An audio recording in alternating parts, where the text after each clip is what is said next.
저 보면서 이게 이렇게까지 떨어질 건가라고 보고 있긴 했었거든요. 도대체 이게 이렇게까지 떨어진다고? 너무 이제 이렇게 된 거죠. 근데 그게 성도 일뿐만 아니에요. 아니에요. 우리 성도만 그래요. 야, 이 정도 수익률이면 이럴 게 뭐가 있을까? 근데 이런 녀석들은 사회초년생이 접근해도 가능할 수도 있겠다. 충분히. 떨어진 지역에 이제 송도라는 데가 혹시 있잖아요. 네. 근데 거기는 어떻게 보세요? 그 지역에 대해서는? 송도에 대해서 한번 갔다 오면 네. 와, 너무 멋지다 이렇게 네. 얘기하는 분들이 많죠. 네, 그렇죠. 많죠. 왜냐면 수도권에서 그 정도 퀄리티가 나오는 도시가 없거든요. 센트럴파크 딱 나오는데 배가 둥둥 떠 있고 옆에 막 큰 빌딩 같은 그런 건물들이 있고 쇼핑몰이 도대체 몇 개나 있고 야, 도대체 여기 뭐야? 이렇게 되잖아요. 그렇죠. 참고로 말씀드리지만은 제가 송도로 살고 있거든요. 제가 참고로 하지만은 네. 살고 있는데 저 보면서 이게 이렇게까지 떨어질 건가라고 보고 있긴 했었거든요. 도대체 이게 이렇게까지 떨어진다고? 내가 문맥 놓치는 게 뭐가 있다 라고 생각을 했었거든요. 그래서 랭구님 여쭤보는 거죠. 저는 이제 이런 생각이 있죠. 송도뿐만 아니라 네. 최근에 이제 부동산 가격이 너무 급등한 면이 있죠. 7년 넘게 올랐는데 그 전에라도 자연적으로 조정받는 일들이 일어났어야 된다고 봐요. 저는 이제 워낙 지방부터 시작해서 이제 많은 지역을 이제 투자를 하다 보니까 길어봤자 2, 3년 정도 오르면 항상 조정기를 맞이했었어요. 자연적으로. 좀 심하게 조정받는 지역도 있고 그냥 되게 조금 조정받고 또 바로 간 적도 있고 되게 다양한데 그게 이제 사이클 다 다르니까 그래서 돌아다닐 때 여기는 좋았지만 여기로 가면 여기 또 안 좋아지고 저기로 가면 또 여기 또 안 좋아지고 그래서 하락하는 지역들을 너무 많이 봐왔거든요. 근데 이제 수도권 서울은 뭐 7년 동안 계속 올라가니까 그쵸. 사실 또 너무 비정상적인 상황이긴 했어요. 근데 다만 이거를 브레이크를 이제 금리가 잡아준 거죠. 근데 이 브레이크를 이 친구에 의해서 단기간 내에 그 브레이크를 밟아준 거죠. 원래는 서서히 이렇게 빠지는 게 맞는데 그렇죠. 너무 이제 이렇게 된 거죠. 칼같이 떨어졌다니까요. 근데 그게 성도 일뿐만 아니에요. 아니에요. 우리 송도만 그래요. 아니, 아까 말씀하셨다시피 네, 서울은 비정상적으로 됐잖아요. 보면은 왜 송도만 정상으로 그렇게 됐냐고 저는 맨날 이렇게 물어보거든요. 근데 이제 세종시도 사실은 정말 많이 빠졌고요. 그렇죠. 세종 사실 하락을 가장 먼저 시작한 게 세종이기도 하고요. 네. 어쩜 그렇게 계속 하락하나 싶을 정도로 빠지고 있는 게 세종이기도 하고요. 또 광역시 중에 대구시장도 정말 많이 빠졌고요. 그 다음에 울산 같은 경우도 초반엔 좀 좋았지만 그 뒤에도 지금 급변해가지고 분위기가 정말 안 좋기도 하고요. 부산도 사실 뭐 해운대구를 필두로 뭐 어려움을 다 겪고 있기도 하고요. 30% 정도는 다 기본 다 빠졌고요. 거기서 이제 좀 심한 곳들이 한 40% 가까이 빠졌고요.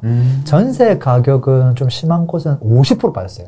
그러니까 50% 빠졌다는 말은 무슨 말이냐면 옛날에 이 금액이 이렇게 올라갔다가 제자리가 된 거거든요. 거의.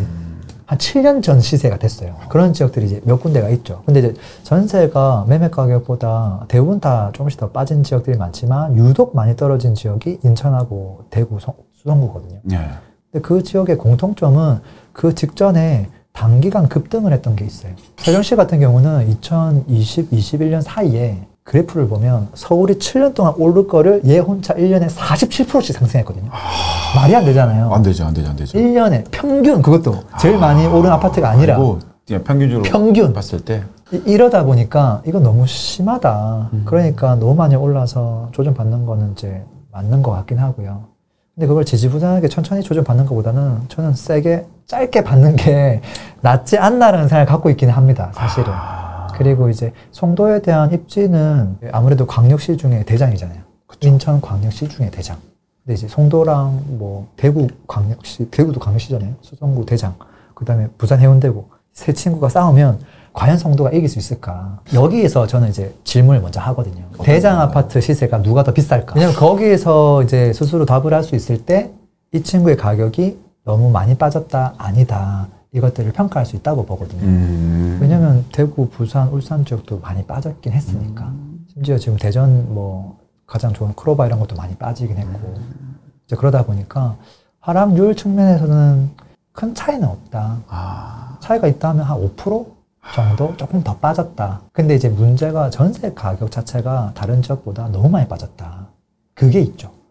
근데 그거는 이제 입주 물량들이 다른 지역보다 좀 유독 많은 부분들이 있고, 그리고 지금 당장 많은 것도 있지만 앞으로 2, 3년 동안 많은 게 눈에 보인다는 게 심리적으로 압박을 많이 받는 것 같아요. 그러니까 내가 물건을 갖고 있는데 1년 더 가져가서 판다 한들 무슨 의미가 있을까? 왜냐면 다른 지역들은 한 1년 정도 지나면 아 이게 좀 일종의 줄어드네. 이게 눈에 보이는 지역들은 좀 기다렸다가 팔지 뭐 하는 게 가능한데 인천은 오히려 아 지금이라도 빨리 정리하자. 이게 심리적으로 좀 우세하다 보니까 그래서 누군가 금매를 던지다 보니까 그게 또 시세가 되고 그게 악순환이 조금 있는 것 같아요. 그러니까 물량 앞에 장사가 없는 것 같아요. 보면은 송도 같은 경우에는 이제 정말 최근에 한 2, 3년 동안 그 다음에 이후에 2, 3년 동안 들어올 물량이 엄청 많기도 하잖아요. 보면은 그러다 보니까 이제 사람들이 한번 이제 상승기 때에도 물량이 터지면서 전세값이 떨어지면서 힘들었던 게 있다 보니까 야 시기가 안 좋은데 또 터져? 시기가 안 좋은데 또 터져? 이거에 대한 불안감이 되게 큰 것 같기는 해요. 보면은 부산 같은 지역을 보면 입지가 좋은 녀석을 겁을 줄 만한 대규모 공급이 많지가 않거든요. 근데 인천 같은 경우는 송도도 있는데 옆에 또 청라 또 바박, 루원 바박, 위에 또 검단 바박 이게 바바박이 너무 많은 거예요. 그런 것들이 같이 좀 작용하는 부분들도 좀 있지 않나 하는 생각도 좀 들어요. 근데 그냥 그 본연의 가치만 놓고 보면 훌륭하죠. 그 정도 입지면 훌륭하고 미래 가치도 괜찮고 앞으로 더 좋아질 가능성 다분히 높고 어려운 시기긴 하지만 시간이 지나면 결국은 다 제자리를 또 찾아가지 않을까 그런 생각 가지고 있죠. 그럼 이 송도 같은 경우도 그렇고 다른 곳도 그렇고 전반적으로 엄청 많이 빠지긴 했잖아요. 맞아요. 근데 생각하실 때 이게 다시 그런 고점이 올 수 있는 날이 올까요? 언젠가는 오긴 하겠죠. 언젠가는 온다. 네, 그렇죠. 언젠가는 올 텐데 일단 저는 개인적으로는 올 한 해는 조금 보수적으로 생각하고 있긴 해요. 되게 생각보다 올라가는 척하면서 안 올라가고 올라가는 척하면서 거래가 또 됐는데 호가가 나왔지만 또 거래가 안 되고 그것들 조금 반복하는 시간이 좀 길어지지 않을까. 왜냐면 지금 현재 송도도 마찬가지고 9억 이하 좀 특례 보금자리론을 받을 수 있으면서 조금 급매로 나온 것들만 사람들이 찾는 사람들이 너무 많더라고요. 지금의 트렌드는 뭐냐면 예전에는 트렌드를 투자자들이 만들어 갔어요. 틈새 투자처도 만들어 가고요. 정말 다양한 종목들을 이렇게 했는데 지금은 트렌드가 사라진 게 트렌드예요. 오로지 실거주자가 선택하는 것만 트렌드예요. 그분들의 트렌드가 뭐지라고 바라보면 그분들은 실속을 찾거든요. 그럼 그 실속에 있어서 대출을 받는데 금리 적용을 무조건 받아야만 해요. 그걸 넘어가는 거는 아예 집을 사면 안 된다고 생각해요. 이분들은 특혜를 받는 걸 더 좋아하거든요. 집을 사는 것보다. 그렇죠. 그걸 받아가면서 이게 정말 금매가 맞느냐. 근데 예를 들어서 뭐 송도 같은 경우도 뭐 제일 좋은 게 있고 좀 609, 809 쪽에 좀 안 좋은 게 있다고 봤을 때 네. 609, 809 안 좋은 거 금매를 먼저 사요. 원래는 이걸 사야 되거든요. 맞아요. 좋은 걸 사야 되거든요. 근데 싼 거를 먼저 사요. 그게 지금 트렌드라는 거예요. 그러니까 안 싸면 안 팔린다라는 거거든요. 그런 것들을 조금 생각해 봤을 때 그러면 이게 금매가 정리가 되고 나서 또 파는 사람들은 약간 높여서 내놓으려고 할 거 아니에요. 그렇죠. 높이는 순간 거래가 안 될 거다. 또 누군가 급해서 다시 내리면 거래되고 높이면 안 되고. 왜 사는 사람은 그것만 생각하니까. 그래서 그런 트렌드를 좀 잘 이해하고 좀 이용하면 어떨까 싶기도 합니다. 여쭤보고 싶었던 게 있는데 20, 30대 그러니까는 사회 초년생들이죠. 이 사람들이 자재감에 많이 빠질 것 같긴 하거든요. 첫 번째 자재감에 빠졌던 거는 집값이 많이 오르면서 빠졌어요. 하지만은 잘된 사람들이 있으면 그 사람들을 보고 따라하는 신용할 수 있다는 기대감이 있었다고 생각하거든요. 그런데 지금은 그 기대마저도 없는 느낌이 들어요. 나도 돈을 2천만 원 모아 3천만 원 모아서 하면은 이걸 1억 원만 주지 않을까? 공부랑 뭐가 되지 않을까? 라고 생각을 했다라는 거죠. 그런데 이제 지금은 보면은 벌써 이미 집값은 올라가 있고 떨어졌다고 하지만은 이미 내가 범접할 수 없는 거리가 있는 듯한 기분이 드는 거예요. 사회초년생들은 어떤 생각을 가지고 투자에 대해서 생각을 좀 해야 될까요? 아니면 어떤 식으로 가지고 우리가 그들에게 얘기를 할 수 있을까요? 재테크 측면에 있어서 누군가가 돈을 벌었다 하더라. 이거 사실 괴로운 이야기이긴 한데 네. 한편으로는 나에게도 희망이 있네. 그런 메시지가 사실 녹아 있거든요. 맞습니다. 나도 지금이라도 해볼까? 네. 근데 지금은 말씀하신 대로 하면 안 되겠네. 네. 거의 노관심으로 가고 있거든요. 네. 주식도 역시 하는 게 아니었구나. 네. 부동산조차도 하는 게 아니었구나. 코인도 하는 게 아니었구나. 네. 다 그냥 노관심이 돼 있고 그래 내가 하는 일 열심히 하면서 부업으로 뭔가 또 사이드 잡으로 돈을 만드는 거 그쪽에 관심이 되게 많은 것 같긴 해요. 근데 이거는 정말 열심히 이렇게 발을 저었는데 내가 겨우 그냥 물에 떠 있는 수준? 앞으로 안 나가는 느낌? 네. 그 부업 한계가 전 있다고 보거든요. 오히려 차라리 뭐 장사나 사업이나 성공을 일으키는 분들이 있다고 하면 얘는 성과가 확실히 나와지는데 어설프게 애매하게 열심히만 하는 분들이 또 많거든요. 네. 근데 사실 그분들이 정말 게으르지 않고 열심히 하는 사람들이에요. 네. 기가 막히게. 근데 이분들이 부업만 하는 걸 전 찬성하진 않아요. 왜냐하면 오히려 진짜 확실하게 성과가 나오는 건 재테크라고 보거든요.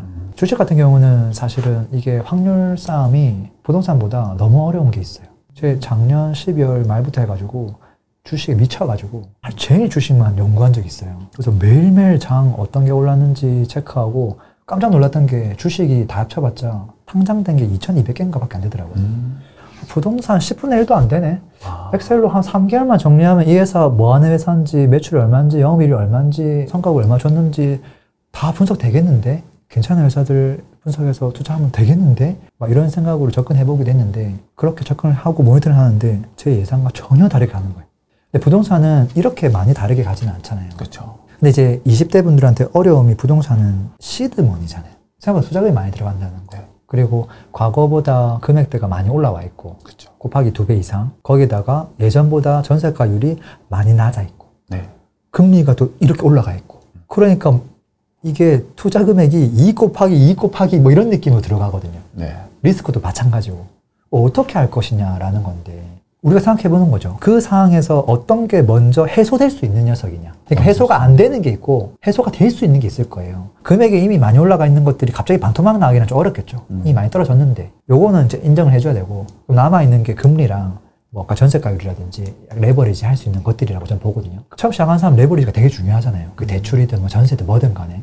그래서 이 레버리지가 앞으로 지금보다 심해질까 좋아질까? 한 5년 동안 놓고 봤을 때 저는 좋아지는 방향으로 가지 않을까라고 생각하거든요. 금리도 높아지기보다는 5년 동안은 내려갈 가능성이 높고, 지금 이 최저 전세가율에서 높아질 가능성이 높고, 그렇다고 하면 좋은 일만 있네? 일단 긍정적으로 좀 생각을 하는 게 필요하겠죠. 그리고 내가 부족한 게 뭘까라는 것들. 사실 그 방향성을 정하는 걸 너무 어려워하거든요. 근데 이 방향성을 정하는 게 어려운데 지금 시장은 어떻게 돼 있냐면 뭐를 하세요라고 돼 있어요. 부동산을 할 때도 아파트 하세요. 뭐 상가 하세요. 경매 하세요. 부업을 할 때도 뭐 피대부책 파세요. 유튜브 하세요. 이렇게 돼 있는데, 맞아요. 그분들이 원하는 건 뭐냐면 나는 뭐를 해야 되지? 여기에서 선택을 전혀 못 한다는 거예요. 그래서 그분들한테 만약에 희망을 줄 수 있는 상황이 된다고 하면 그분들이 그거를 경험을 많이 할 수 있는 뭔가가 있어야 되지 않을까 생각을 해요. 경험의 의미는 뭐냐면 내가 바로 투자해서 실패하는 그런 경험 말고요. 요즘은 이제 유튜브 하면은 뭐 국가에서 정책적으로 뭐 얼마 지원해 줄게요. 뭐 이런 것들도 하잖아요. 그런 것처럼 경매를 하더라도 경매 수업 듣는 게 아니라 그냥 경매 현장 한번 가보는 것까지만 도와주는 어떤 뭔가가 있으면 사람들은 그걸 참여하겠다. 크게 잃을 게 없잖아요. 네. 근데 최소한의 짧은 경험을 할 수 있거든요. 네. 그런 것들을 많이 해볼 수 있는 시간들을 가지면 일단 좋지 않을까. 예를 들어서 내가 만약에 골프 선수가 될까, 축구 선수가 될까, 야구 선수가 될까, 이 고민하고 있다고 생각해봐요. 제일 좋은 건 뭐냐면, 여기 아빠 친구가 야구 선수인데, 한번 따라가봐. 훈련하는 것도 한번 보고, 한번 1일 체험 본 거죠. 보고 난 다음에 뭐가 좋을지, 그 사람들의 함성 소리 들어보고, 그 다음에 결정할 수 있으면 참 좋겠다는 생각하는데, 지금은 그 루트가 제로거든요. 완전히 내가 이거 투자할 거냐 말 거냐, 이렇게 좀 덩그러니 리스크가 높은 상황이 있기 때문에, 유튜브에서 지금은 집값 떨어집니다. 지금 바닥입니다. 이거 하나 듣고 자기 돈을 올인해야 되는 상황이에요. 그렇죠. 이게 저는 너무 리스크하지 않나는 생각하고요. 제가 옛날에 했던 방식은 뭐냐면 실제 그걸로 누가 돈을 얼만큼 많이 벌고 있지를 확인하는 작업을 저는 먼저 했단 말이에요. 그래서 실제 누가 어떤 걸 하고 있는지 가서 들어보고 지켜보고, 그것들에서 야, 이 사람 정말 평범한 아줌마들인데 내가 더 똑똑한 사람 같은데 왜 나는 이렇게 못하고 있지? 거기서 자신감 얻으면서 나도 해볼까? 하고 나는 된다고 보거든요. 내가 뭘 할지에 대해서 고민하는 것보다는 네. 먼저 커뮤니티라든지 아니면 책이라든지 많은 걸 접해보면서 일단은 그들의 삶을 먼저 들여다보는 게 1번이다. 그렇죠. 네. 그 다음에 내가 거기에 적성이 맞다. 그러면 한 발 한 발 나가는 게 중요한 것이지, 지금 많은 사람들이 해보지도 않고 앉아서 지금 다들 불만을 많이 내뿜고 있다. 라고 말씀해 주시는 거죠. 네. 저도 사실은 지금 똑같이 배우고 있거든요. 왜냐면 저도 뭘 하다 보면 막히잖아요. 네. 또 새로운 영역으로 접근하려고 하면 또 막히거든요. 네. 근데 우연찮게 또 이야기를 나누다 보면 최근에 어떤 병원장님하고 이야기를 하는데 뭘 많이 해. 이상해. 그래서 뭐 하세요? 했더니 아니 그냥 뭐 이런 거 하고 있어. 동영상을 막 보여줘요. 어디에요? 봤더니 막 공장이요. 공장을 지었네. 별거 아니야. 뭐 한 1000평 정도 되는데 뭐 천장에다가 태양광 해가지고 태양광에서 월세가 1,500 나오고 밑에서 1,000만 원 나와. 그렇게 이해하는 거예요. 지방 저 멀리 시골 같은 곳이에요. 이런 상황에 이걸 하고 있네? 왜 하고 있지? 들여다보는 거예요. 야, 이런 가능성들이 충분히 있구나. 그런 것들을 저도 조각조각난 관심사들이 있었는데 이걸 합쳐가지고 이미 하고 있는 사람들이 있더라는 거거든요. 그 속에서 저도 이제 그 알을 깨고 한 걸음씩 나가는 거죠. 근데 그게 이제 제가 지금 너무 큰 사례를 들어서 그러긴 한데 사실은 이런 것도 있죠. 정말 좁게만 거 예를 들어볼게요. 예전에 직장 생활할 때 저는 부산에서 태어나가지고 네. 첫 직장을 창원으로 발령받았거든요. 4년 넘게 거주를 했었는데 그때 거주했던 곳이 오피스텔이었어요. 그때 이제 아파트 투자를 해야지라고 딱 결심을 했는데 전국에서 이제 아파트 월세 세팅을 아파트로 제가 먼저 딱 했거든요. 수익률이 6%좀 나왔어요. 잘 나왔죠. 네. 그래서 훌륭하다 이 정도면 시세 차익도 나는데 월세도 나와? 괜찮네. 근데 제가 그때 비교했던 게 뭐냐면 오피스텔이었어요. 근데 창원에 또 오피스텔이 수익률이 7% 나오는 거예요. 고민되는 거예요. 아파트 6%랑 오피 7% 뭐 하는 게 좋을까? 저는 아파트로 갔죠. 물론 결과는 아파트가 위너이긴 했었는데 네. 지금 제가 전국에 쫙 오피스텔을 쭉 본단 말이에요. 수익률이 11% 나오더라고요. 자기 자본 수익률이. 16년씩이니까 연식이 한 이제 7년쯤 됐네요. 엄청 구축은 아닌데 약간 준신축. 이야, 이 정도 수익률이면 이럴 게 뭐가 있을까? 근데 이런 녀석들은 사회초년생이 접근해도 가능할 수도 있겠다. 충분히. 이 정도 금액이 다운됐고 월세가 이 정도 탄탄하게 나오고 있고 대출을 안 해도 이 정도고 대출을 약간 일으켜서 한번 좀 경험해봐도 괜찮겠다. 임대인이 대보는 경험을 해보면 좋겠다. 월세가 20, 30만 원이 따박따박 꽂히는 그 경험, 그 한 번의 경험이 그 사람을 완전 다른 길로 전 안내한다고 보거든요. 그러면 오피가 아니라 뭐 다른 거 하게 되잖아요. 분명히 더 작고 할 수 있는 게 있는데 저는 다행스럽게도 지방에 있어서 지방에 있는 거 괜찮아. 조금 입지가 안 좋은 거 괜찮아. 내가 돈이 없잖아. 이런 마음이었는데 요즘의 사람들은 마용성 아니면 뭐 아예 쳐다도 보면 안 될 것 같고 뭐 아파트가 아니면 시작을 하면 안 될 것 같고 그러니까 20대 입장에서 할 수 있는 게 없다라고 정의해버리는데 지역을 조금 넓혀보면 할 수 있는 게 분명히 많지 않나라는 생각을 하긴 해요. 맞습니다. 요즘에는 보면은 오피스텔 시장도 그렇고 맛있는 걸 먹어보면은 또 그것을 찾게 되는 거잖아요. 내가 안 먹어봤으면은 그 맛을 모르니까는 처음부터 모르는 거죠. 그래서 맛있는 집에 가서 먹어보면은 또 생각나고 또 가게 되고 또 맛이 또 가게 되고 그럼 이거보다 더 맛있는 걸 찾고 싶어지고 또 가게 되고 이게 사람들의 이제 어쨌든 삶의 패턴인데 20대 분들은 지금 뭐 이렇게 불만을 가지는 것보다는 내가 정말 작은 곳에서라도 같이 이야기도 해보고 같은 생각을 가진 사람들끼리 모여서 또 발전해 나가고 방금 그 앞에 거 진짜 중요한 이야기인 것 같은데요. 나랑 같은 생각을 가진 그 무리 속에 들어가는 거. 네. 이거는 진짜 너무 중요한 것 같아요. 네. 그냥 우리 직장 다니면서 부동산 얘기하면 다 미친 사람이라고 쳐다보잖아요. 네가 뭐 한다고 이게 첫 번째거든요.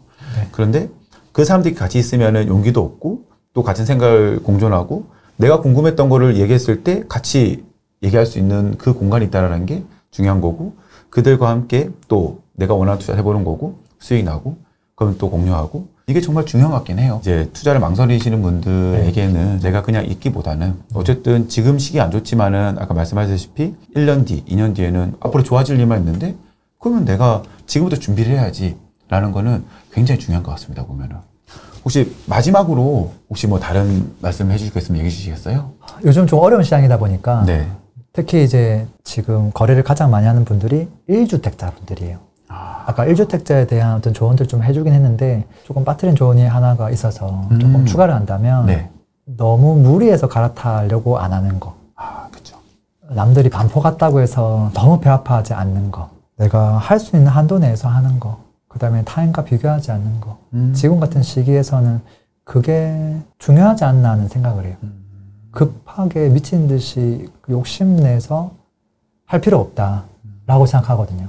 조금 더 느긋하게 마음 가지면서 하면 좋지 않을까. 그 말씀 조금 더 전해드리고 싶기는 하네요. 오늘도 이렇게 긴 시간 동안 너무나 감사드리고요. 네. 다음에 또 좋은 자리에서 뵙도록 하겠습니다. 감사합니다. 고맙습니다. 네, 감사합니다.